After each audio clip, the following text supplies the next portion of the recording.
একটা ৩০ মিনিটের বৈঠক, আর তাতেই তৈরি হয়েছে একাধিক বড় প্রশ্ন।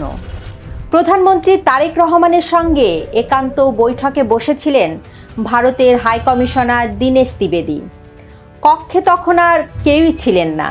তাদের কি কথা হয়েছে কোনো পক্ষই তা প্রকাশ করেনি।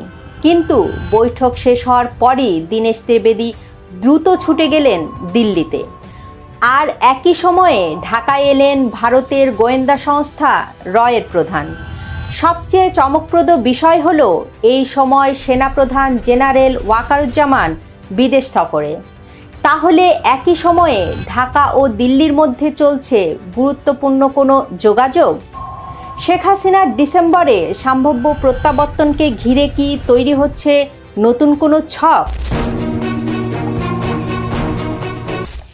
ভারতের নতুন হাইকমিশনার দীনেশ ত্রিবেদী ঢাকায় আসেন 12ই জুন, কিন্তু রাষ্ট্রপতির কাছে আনুষ্ঠানিক পরিচয়পত্র পেশের সুযোগ পান 25 জুন, অর্থাৎ অপেক্ষায় প্রায় 13 দিন।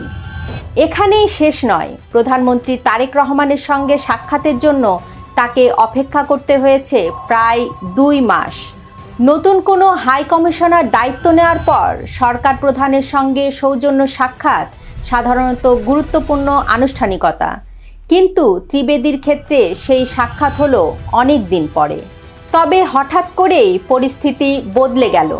রোববার পররাষ্ট্রমন্ত্রী খলিলুর রহমানের সঙ্গে একান্ত বৈঠক করলেন দীনেশ ত্রিবেদী।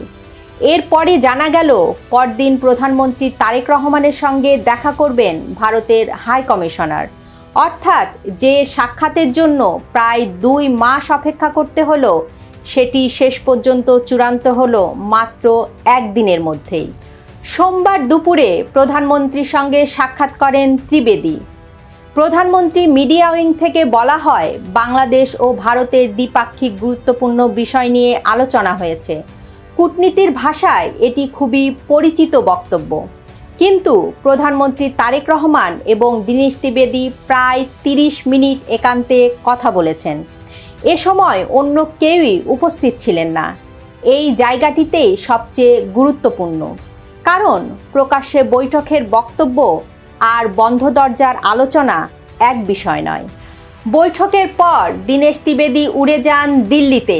ভারতীয় গণমাধ্যমের প্রতিবেদনে বলা হয়েছে, তিনি বৈঠকের বিষয়বস্তু ভারতের প্রধানমন্ত্রী নরেন্দ্র মোদী এবং পররাষ্ট্রমন্ত্রী এস জয়শঙ্করকে অবহিত করতে দিল্লি গেছেন। এটি কূটনৈতিকভাবে অস্বাভাবিক নয়, কিন্তু প্রশ্ন হচ্ছে ত্রিবেদী কি এমন জরুরি বার্তা জানাবেন যে এত দ্রুত তাকে দিল্লিতে ছুটে যেতে হলো? তবে কি শেখ হাসিনার দেশে ফেরার ইস্যুতে তারেক রহমান কি কোনো শর্ত দিয়েছেন? গল্প এখানেই শেষ নয়, বরং এখান থেকেই গল্প আরও গুরুত্বপূর্ণ হয়ে উঠেছে। কারণ ঢাকায় তখন আরেকজন গুরুত্বপূর্ণ ভারতীয় কর্মকর্তা অবস্থান করছেন। তিনি হলেন ভারতের গোয়েন্দা সংস্থা রয়ের প্রধান পরাগ জৈন। তিনি দলবল নিয়ে ঢাকা সফরে এসেছেন। একজন গোয়েন্দা প্রধানের সফর আর একজন কূটনীতিকের সফর এক নয়। গোয়েন্দা পর্যায়ে যোগাযোগে সাধারণত আলোচনায় আসে জঙ্গি তৎপরতা, সীমান্ত নিরাপত্তা, গোয়েন্দা তথ্য বিনিময়, আঞ্চলিক নিরাপত্তা এবং সম্ভাব্য হুমকি। ভারত দীর্ঘদিন ধরে বাংলাদেশে জঙ্গি তৎপরতার আশঙ্কা নিয়ে উদ্বেগ প্রকাশ করে আসছে। 24-এর 5ই আগস্ট রাজনৈতিক পরিবর্তনের পর এই উদ্বেগ আরও বেড়েছে। তাহলে পরাগ জৈনের সফরে কি শুধু নিরাপত্তা নিয়ে আলোচনা হচ্ছে, নাকি এর সঙ্গে যুক্ত হয়েছে শেখ হাসিনার নিরাপত্তা ইস্যু? এখানে উত্তর এখনও অজানা। তবে প্রধানমন্ত্রী তারেক রহমানের প্রতিরক্ষা বিষয়ক উপদেষ্টা অবসরপ্রাপ্ত ব্রিগেডিয়ার জেনারেল শামসুল ইসলামের সঙ্গে রয়ের প্রধানের বৈঠকটি অত্যন্ত গুরুত্বপূর্ণ। আর ভারতের গোয়েন্দা সংস্থার প্রধান যখন ঢাকায়, তখন বাংলাদেশের সেনাপ্রধান জেনারেল ওয়াকারুজ্জামান বিদেশ সফরে। শেখ হাসিনা সরকারের পতনের জন্য সেনাপ্রধানকে দায়ী করে আওয়ামী লীগ, আর তিনি যখন বিদেশ সফরে, তখনই বাংলাদেশের মাটিতে ভারতের গোয়েন্দা প্রধান। এটি নিছক কাকতালীয় নয়। এই ঘটনাগুলো একসঙ্গে রাখলে কিছু উত্তর অবশ্যই পাওয়া যায়। প্রথমত, দীর্ঘ অপেক্ষার পর হঠাৎ তারেক রহমানের সঙ্গে ত্রিবেদীর বৈঠক। দ্বিতীয়ত, বৈঠকের পরই ত্রিবেদীর দিল্লি যাত্রা। তৃতীয়ত, একই সময়ে প্রধানের ঢাকা সফর। চতুর্থ, শেখ হাসিনার ডিসেম্বরের মধ্যে দেশে ফেরার ঘোষণা। এই 4টি ঘটনা আলাদা করে দেখলে হয়তো খুব বেশি কিছু মনে হবে না, কিন্তু একসঙ্গে দেখলে একটি বড় প্রশ্ন তৈরি হয়।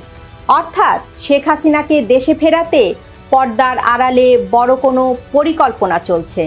আপনার কি মনে হয়? জানান আপনার মতামত। ভিডিওটি শেয়ার করুন, লাইক দিন।